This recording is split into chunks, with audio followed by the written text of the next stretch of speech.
Spottus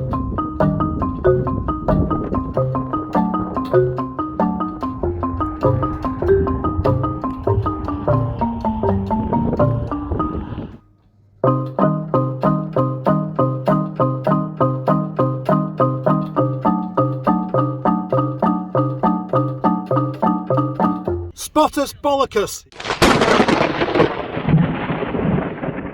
Too cold to work, and in all honesty, I really do deserve a day off because it's been such a long time.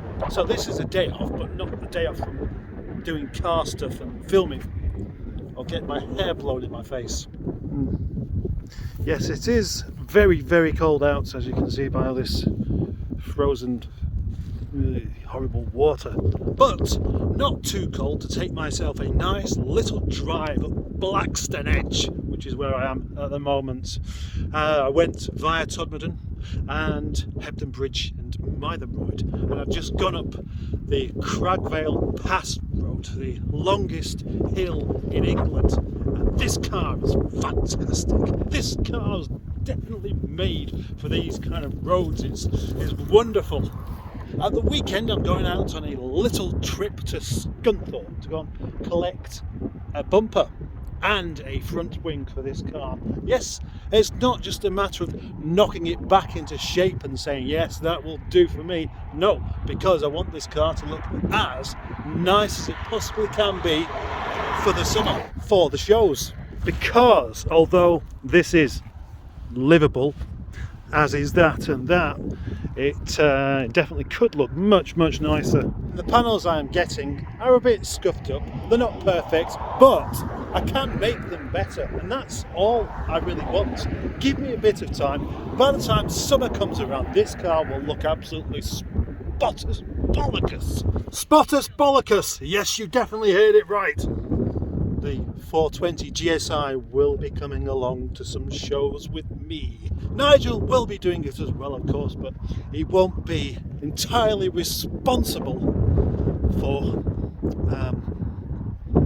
me getting there. Yes, I shall don my hat once again. Oh, it's going to blow off actually.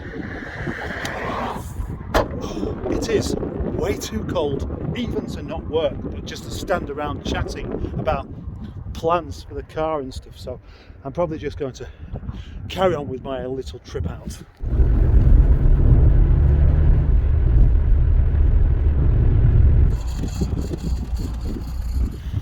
Little test for Brett, I think now. The Blackstone Edge challenge. That's where I drive up Blackstone Edge, try and get all the way to the top in 5th gear. Most cars don't manage it. I'll tell you what car did manage the Blackstone Edge challenge, and that was Carl's ZS. Here I am straight into the 50 zone here in 5th gear. It's starting to get just a bit steeper, and I didn't really anticipate this, but I didn't have my foot down first before getting to the steep part, so it might struggle a bit more than it should do. It's not slowing down, it's just picking up ever so slightly. I know it's picking up a bit now.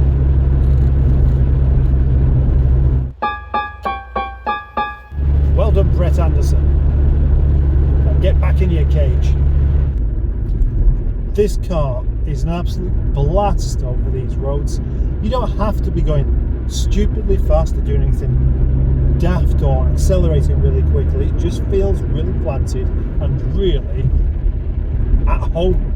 The only trouble with this car, really, for me, is its perceived value, its perceived worth. It is less for most than what it is for me, and that means that should anything happen to it, the insurance company, unless I get myself a proper dedicated classic car insurance, which I might have to do, just an old thing, if it gets crashed into, you just chuck it away. And that gives me this issue, because it means I can't quite enjoy it as much as I'd like, because I'm always worried. Whilst I'm driving around, I'm worried I'm looking behind me all the time. I do that anyway, but even more so with this. Parking it outside the house. What if someone crashes into it? What if somebody tries to steal it? All of these kind of things. The experience is somewhat spoiled by other people. And that is well, it's disappointing. And it means that it's going to end up having to be more of an occasional car rather than just a daily driver, which is what I quite like it to be. Then again, as an occasional driver, it means that I've got no chance of actually getting bored with the thing. Bored is the wrong word. I'm not actually going to get bored with it. I've never really got bored with any Rover, but that constant feeling of engagement and occasion when it goes out for a drive, that's what I'll always have.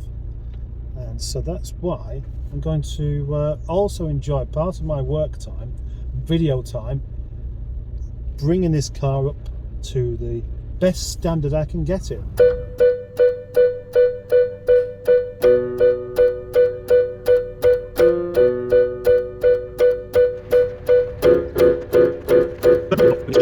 Back in the yard. That was what I was going to start doing today. I was going to clean the roof and start doing some paint renovation, and then onto the bonnet. But I didn't get around to it because I got too busy being lazy. And now I can feel snow. Snow's just about to happen, which is another good reason for bringing this back to work.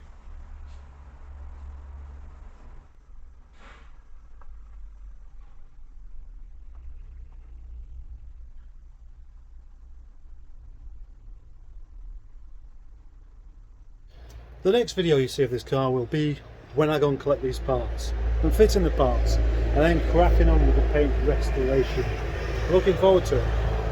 And now on to something else. Bye bye.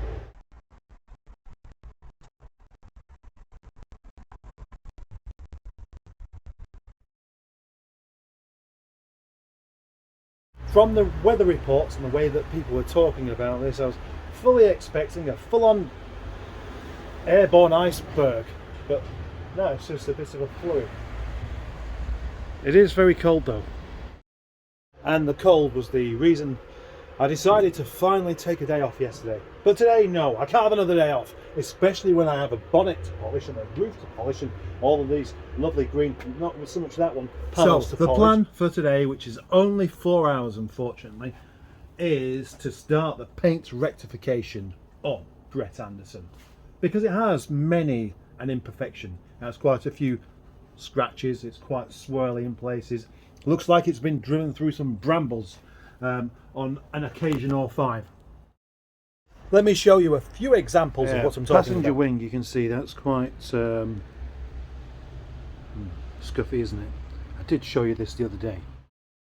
The bonnet, although it's also a bit damaged in the corner, doesn't need to be this hazy, does it? That's had an awful lot of rough washing. This corner there doesn't look quite as bad as the rest of it, and that's the only bit of lacquer peel that I can actually find, which is good because lacquer peel is the enemy of buffing. The roof is pretty much the same as the bonnet. That's going to take quite a bit of hard work and determination and elbow grease and getting nice and warm on this rather cold day. To sort that out. Now, honestly, the roof is the part I like to do the least, and maybe that's because it's not the part that you see the most unless you stood next to it. Otherwise the roof can somewhat get ignored. I don't mean by me, but I mean you see the car from the side or the back or the front. What I have to determine though is whether I'm going to be in need of sandpaper for some of this. Yeah, that bit there looks like it might need some sandpapering. The roof is also the logical place to start because it's higher up. And that means that if you used to do the sides first and then the roof, you could easily end up causing scratches to the sides whilst doing the roof. Just gone and got some water and my digits are freezing now. So can you imagine the trouble I'm going to have with a clay bar? Have you ever used a clay bar? Clay bar, you know, the little sort of gooey stuff that you use to remove deposits off the paint. And it's in this kind of weather, it's horrible. So thank goodness for a product called hot water. It's really jipping awesome. Hot water, it's really jipping good. Right, now, first of all, it's necessary to wash the roof and then dry it. And whilst you're waiting for it to dry a little bit further, you may as well have a cup of tea and then a boiled egg. Now, I'm sure you're aware what I'm about to do is use. Oh, hang on, there's none left in there now. Right, another minute. Whilst we wait for the kettle to boil, maybe I should run through exactly what I'm going to do. And that is to tip the boiling water onto the clay bar itself with a tiny bit of soapy stuff to make it easier to use. Now, the clay bar itself isn't difficult. Once it's warm and you can manipulate it, it's just a matter of dragging it across the paint. It sounds awful, but it does the job. And it picks up an awful lot of nasty little contaminants. If you run your fingers along the paint, you can feel bits in there. They're the bits that will come out. And you want those out before you start puffing. Boiling water into the tray, swish it around, and what do we say? We say, look at that, putting your fingers straight into boiling water, but considering how cold it is and how shallow the dish actually is, that's not really a problem. But how quickly is it softening up? That's the question. And the answer is not too bad. Let's give it a first go on the roof of the car. And I'll tell you,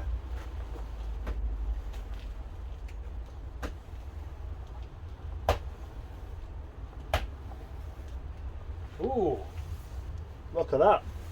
That is rather grotty. It's a rather grotty machine that wants degrottifying.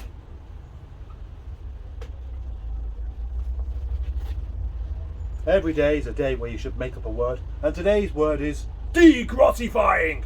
I'm going to stick it back in the warm water because already it's starting to stiffen up. We don't want that, do we? Oh gosh, somebody's coming in. Goodness, look at that.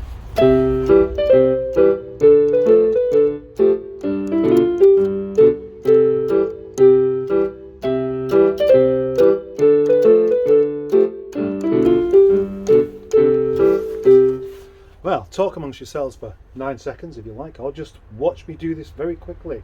9 seconds. Amazing, What's more amazing though is the amount of grot that's actually come off of this roof.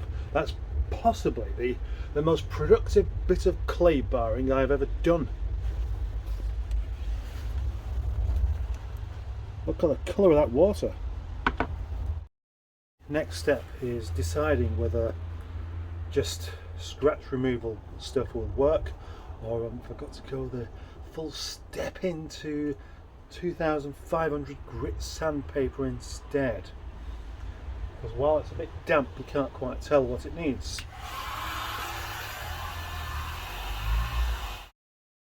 Dry that out quickly.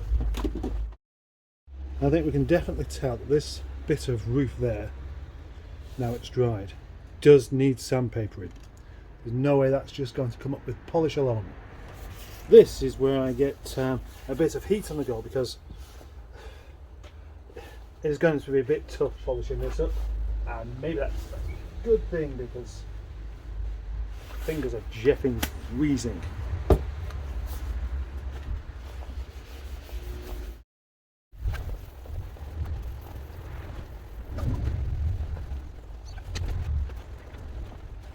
Well, after a couple of minutes of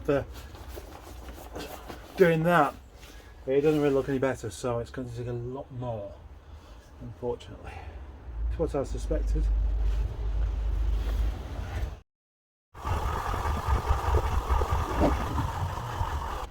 There's a little tester, then a quick go.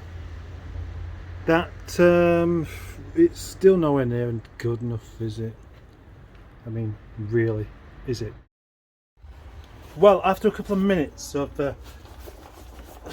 doing that, it doesn't really look any better, so it's going to take a lot more, unfortunately. It's what I suspected. I'm not wasting my time, but let's say if I was to do just this section here on the bonnet. As suspected then, the paint is actually a bit worse than I thought, so Normally a quick go over with the buffer and the scratch remover and a bit of sandpaper before any of that would see some real difference, but I can't. It feels smoother, but it's just, well, I mean, it's a bit better than it was, but it's, I want it to be a lot better, not a bit better. So that makes me think that I should try a sample on the bonnet instead, where I can actually see what I'm doing better, and I can see the difference between the bit I have done and the bit I haven't done better, to see whether I'm wasting my time or not. Fuzzy picture. Why have I got such a fuzzy picture? Come on, fuzzy picture. Straighten yourself out. I want to see what I'm doing. Oh.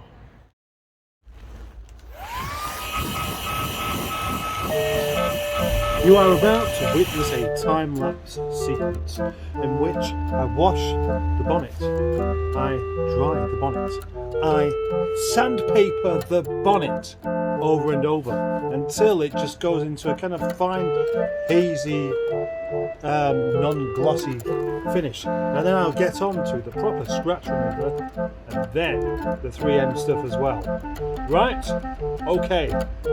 Let's see, is it any good or not? A bit of bonnet that hasn't been messed about with and a bit that has. And it's just not good enough. I don't think this paint is ever going to come back properly to life. That's a pity. After another go with the buffer, there's a glimmer of hope actually. A glimmer of hope. As you can see, there's quite a lot of still dull patches. I've gone over it with this stuff that helps, and up to the edge you can see it starting to go not very nice. So I think with some perseverance I may well get somewhere, but it's a bit more of a challenge than what it was on Gladys. Gladys's paint looked awful when I started on that, and it just started to come up really quickly. Whereas the year before, George, who remembers George, the Rover 620 automatic in Nightfire Red? Well, that one, it just looks really dull, and it wouldn't stop being really dull. I couldn't do anything about it. And my fear has been that maybe this one's going to be the same, but maybe not. Maybe not. So, to give me some inspiration and motivation, I'm going to tackle an easy bit, or at least easier, which is going to be this C pillar. No, it's a D pillar on this, isn't it? Yes, this D pillar up to about here. So that particular section there. You've seen me do all this in one video already, so perhaps I won't do a time lapse on this one. But I'm going to do the same thing, which admittedly didn't work out fantastically on the bonnet or the roof so far. And my assumption is just what is needed is just that kind of dogged determination where I just simply don't give up. So I've been scrubbing it for ages, and I don't care. I'm not stopping. I'm going to carry on. But this part here will give me some idea of whether that is going to be a complete waste of time. Because if it is a complete waste of time, then there's nothing clever or smart about being, what's that word? Pig-headed, and all the other things that mean kind of the same thing. So, there we go. Well, that's good, because this little section here has come up quite well. It's not absolutely perfect, and there is a scratch there as well. What a minor detail, but it's doing the minor details after the whole thing that will probably work. I have done loads and loads of paint rectification stuff on my cars since owning them, and it's always been just an ongoing thing where it starts off looking rather tatty and faded and old, and just give them months and months and we keep going back to bits of it, they end up looking quite nice. So I never really approach it with an actual plan. It's just I carry on going. I'm like a camel walking across the desert. No idea why it's doing it. No idea, no plan. Just meandering along the desert, with its store of water on its back. So what I'm trying to say is, maybe what I should do is just buff the whole thing first, and then I can see better where some of the scratches are and just do them kind of one at a time. Just one at a time. Rather than trying to make this great achievement of it being this fabulous car within a couple of days. Just an ongoing thing. It could take a year. I did this section with that, which is a bit rougher than the orbital buffer. And whilst doing that, I also did this bit again with the same thing. Look at that, that's come up much better. It's just harder work. We have a little scratch here. Let's see if I can remove that. Where was it? Oh, it was there. Yeah, it's almost gone. Almost. The classic sticking a box on the roof whilst the roof is dirty and then sliding it back off again. Oh, and also we can see from here actually that the worst side was actually over there, and that has improved more than what I initially realised. Thought it had. That's cheered me up somewhat, and so yeah, I've still got plenty of time today, and you really can see there are an awful lot of micro scratches on here. It's simply not good enough, so I'm going to do the old do it in half method. The method where you use some masking tape, do half of the roof, and then you can properly compare and see how well you've actually done. The only thing is this seems to be a bit old, and it doesn't want to come unstuck with the rest of it. Solution to the tape that doesn't want to unstick: heat gun. The heat gun seems to be working for all sorts of things today. So the idea of this isn't just so you can make a comparison, but to do one section at a time without overlapping. So this gone straight onto this. That I've done some rubbing back with the sandpaper. As you can see, it looks worse than it did before, but now it's dried, I can see some of the deep scratches are still there. Well, they're not deep scratches, so I can just go back over that again. Now this here looks like it's still not right, and it isn't, but look at the difference. That's amazing. What a truly amazing difference that is from that to that. This is hard work. I certainly don't need my coating any longer. Right, that bit's roughed up, ready for some buffing, and now it's time to go. Oh, no. Oh, no. Oh, no. It's time to leave Brett Anderson here because of a different Brett Anderson. Yeah, I've got to go home early. Because my missus is going off to Manchester for the evening.